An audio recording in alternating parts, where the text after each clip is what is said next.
Fleet Mobility Today.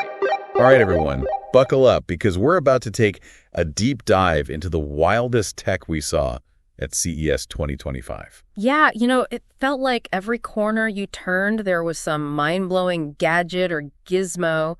But we're zeroing in on automotive advancements specifically in this deep dive. Right, because let's be real, the future of getting around is looking seriously different. Cars are becoming way more than just transportation. That's the thing. I mean, we saw hints of it before, but this year at CES, it really hit me that cars are evolving into entertainment hubs, AI-powered assistants, and maybe even Personal aircraft. Yeah, exactly. We'll get to that later. We will. Okay, so where should we even start? I mean, there was so much. Well, I think electric vehicles, EVs, were really center stage this year. For sure. Like Honda was showing off 2 new EVs, right? The SUV and saloon prototypes, part of their new Zero Series line, I think they're calling it. Exactly. Slated for release in North America in 2026. And get this, both of those bad boys are going to have level 3 self-driving capabilities. Okay, now I know some people listening might not know all the levels of self-driving, so can you break that down for us? Yeah, so basically, level 3 means the car can pretty much handle itself in a lot of driving situations, but you still got to be ready to take control if things get hairy. Like, think highway driving where it's pretty straightforward. Right, it's not fully driverless yet, but it's a huge step towards that becoming the norm. Exactly. It's a clear sign the technology is getting more sophisticated and easier to use. And you know what else caught my eye from Honda? That partnership they've got going with Sony. Oh, yeah, the Fila One sedan. That thing's like a rolling PlayStation. Right. A full-screen dashboard running Sony software. I can already picture those ads. Beat rush hour traffic. Andy, the final boss. Haha, for real. But joking aside, this could change everything about how we see car interiors. I mean, right now it's all about comfort and functionality, but what if cars become immersive entertainment spaces? Right. I mean, think about long road trips. You could be gaming or streaming a movie on a huge screen. Exactly. Yeah. Makes you wonder how we'll use our cars in the future. Will we want to be fully immersed in entertainment, or are we going to need to find that balance between having fun and, not driving off a cliff? Good point, haha. All right, well, speaking of staying on the road, NVIDIA made a pretty big announcement, too, with their new Cosmos platform. Ah, yes.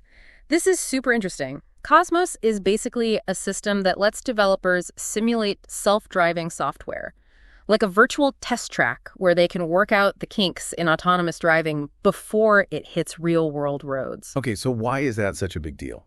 Well, think about it this way. Right now, if you're developing self-driving tech wash, you got to test it on actual roads with all the unpredictable stuff that comes with that. Like pedestrians jaywalking or other cars doing crazy things. Exactly. But with Cosmos, they can run simulations with any scenario you can imagine, so they can identify and solve problems in a controlled environment way before it becomes a real-world issue.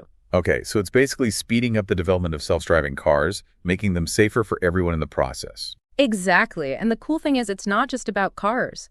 This technology has huge implications for other fields like robotics and computing. So they're kind of quietly changing the world, one simulation at a time. That's a good way to put it. And it's not just Cosmos. They also announced partnerships with Toyota for their next-generation EVs and with Aurora Innovation for self-driving trucks. So their chips are basically becoming the brains of this whole autonomous revolution. Wow. Okay, so self-driving cars are clearly a big part of the future. Yeah. But what about the people still driving? What's in store for them? Well, BMW's got some ideas about that. Their new digital cockpit is something else. I saw pictures of that online. What is it, like a huge screen spanning the entire dashboard? That's sickly. They call it a panoramic vision display. And then there's also a big touch screen in the center console. It's like they threw every possible piece of car data and infotainment onto those screens. So basically they're making the driving experience way more digital and immersive. Absolutely. But it makes you wonder, with all that information right in front of you, could it actually be more distracting for drivers? That's a good point. But then again, couldn't a well-designed interface actually reduce distractions by putting everything you need in one place? True. It all comes down to how they design it. They need to consider how much information a driver can handle at once. Right. Keep it intuitive. Exactly. And speaking of keeping your eyes on the road, Hyundai's got something that could change everything. Oh, yeah. Their holographic windshield. What even is that? It sounds like something out of a sci-fi movie. It kind of is. It's like augmented reality for your windshield. They can project Driving information, navigation, even safety alerts right across the entire thing. So instead of looking down at your dashboard, everything's right there in your line of sight. Exactly. Zeiss is providing the optics for it. They make high-end lenses for cameras and stuff. Oh, wow. So they're taking this seriously. Oh, yeah. And Kia's upcoming EV9 is going to be the first car to use it. That's wild. Imagine seeing your speedometer, navigation, and blind spot warnings all projected right in front of you. Exactly. The potential for safety and awareness is huge. I can't wait to see how that works in real life. Me too. But we talked about cars becoming personal aircraft earlier. Oh, yes, Ping's flying car. The X-Pen Aero HT. It's not quite a car, more like an EV van with a deployable eVTOL aircraft on top. So it can drive on the road and fly. Yep. They actually did a demo flight at CES. Is this really happening? Are we all going to be commuting by air in a few years? Well, not so fast. There are still a lot of hurdles to overcome. Like safety regulations are a big one.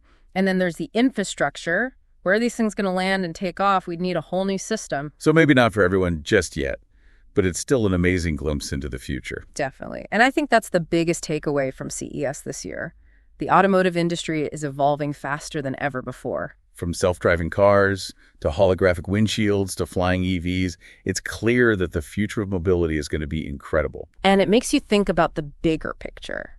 How will these innovations change our cities, our commutes, and our lives in general? That's the real question we're left with. A question for everyone listening to ponder, I guess. Exactly. Awesome. Well, that's our deep dive on the automotive tech that blew our minds at CES 2025. Thanks for listening, everyone. Until next time.